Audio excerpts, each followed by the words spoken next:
Hi friends, ನಮಸ್ಕಾರ ಎಲ್ಲರಿಗೂ. ರಂಜೂಸ್ homely ಫುಡ್ಗೆ ಎಲ್ಲರಿಗೂ ಸ್ವಾಗತ.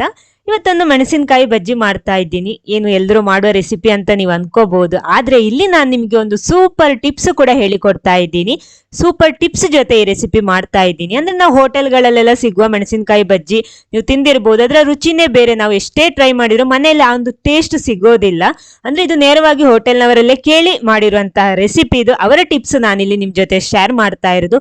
ರುಚಿಕರವಾಗಿ ಟೇಸ್ಟಿಯಾಗಿ ಬರುತ್ತೆ ಇದು. ಬನ್ನಿ ನೋಡೋಣ ಹೇಗೆ ಮಾಡೋದಂತ.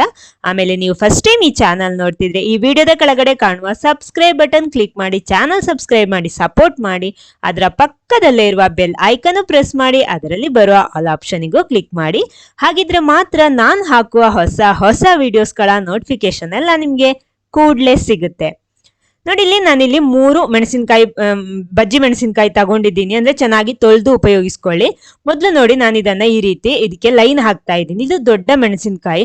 ನಿಮ್ಗೆ ಇದನ್ನ ಬೇಕಿದ್ರೆ ಕರೆಕ್ಟ್ 2 ಭಾಗ ಮಾಡ್ಬಿಟ್ಟು ಫ್ರೈ ಮಾಡ್ಬೋದು. ಅದು ಅಲ್ಲಂದ್ರೆ ಸಣ್ಣ ಸಣ್ಣ ಪೀಸ್ ಮಾಡ್ಬಿಟ್ಟು ಮಾಡ್ಬೋದು. ಯಾಕಂದ್ರೆ ನಾವು ಮನೆಯಲ್ಲೇ ಮಾಡುವಾಗ ಸ್ವಲ್ಪ ಎಣ್ಣೆ ಹಾಕ್ಬಿಟ್ಟು ಫ್ರೈ ಮಾಡೋದಲ್ವಾ, ಆದ ಕಾರಣ ಆ ರೀತಿ ಮಾಡೋದು ಬೆಸ್ಟ್ ಅನ್ಸುತ್ತೆ.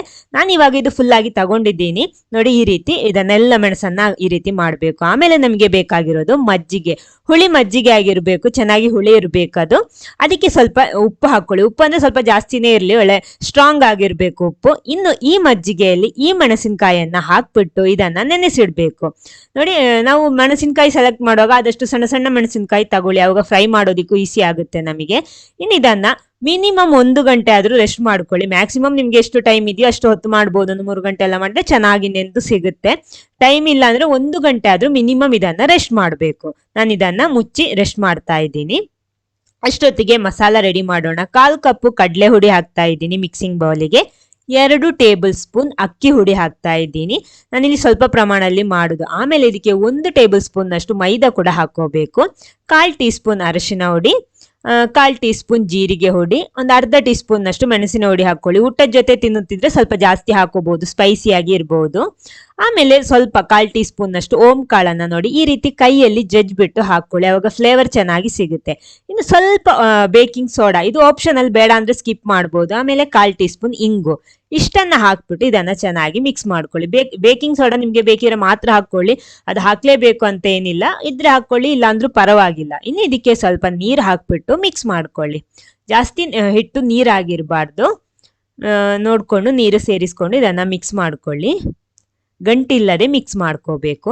ಖಾರ ನಾನು ಹೇಳಿದ್ದು ಅಂದ್ರೆ ಊಟದ ಜೊತೆ ಎಲ್ಲ ತಿಂತೀರೆ ನಮ್ಗೆ ಸ್ವಲ್ಪ ಖಾರ ಜಾಸ್ತಿ ಇದ್ರೆ ಚೆನ್ನಾಗಿರುತ್ತೆ. ಬೇಕಿದ್ರೆ ನಿಮ್ಗೆ ಮೆಣಸಿನ ಹುಡಿ ಸ್ವಲ್ಪ ಜಾಸ್ತಿ ಸೇರಿಸ್ಬೋದು.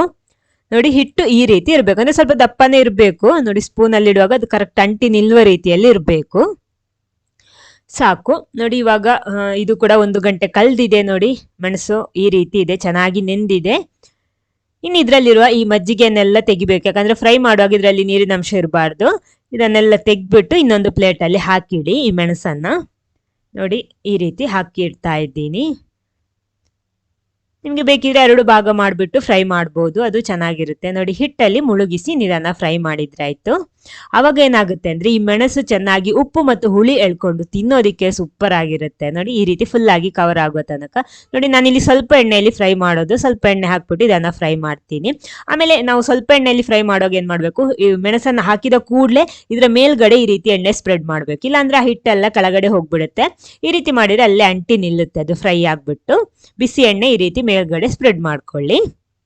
2 ಬದಿ ಕೂಡ ತಿರುಗಿಸಿ ಹಾಕ್ಬಿಟ್ಟು ಫ್ರೈ ಮಾಡ್ಕೊಳ್ಳಿ.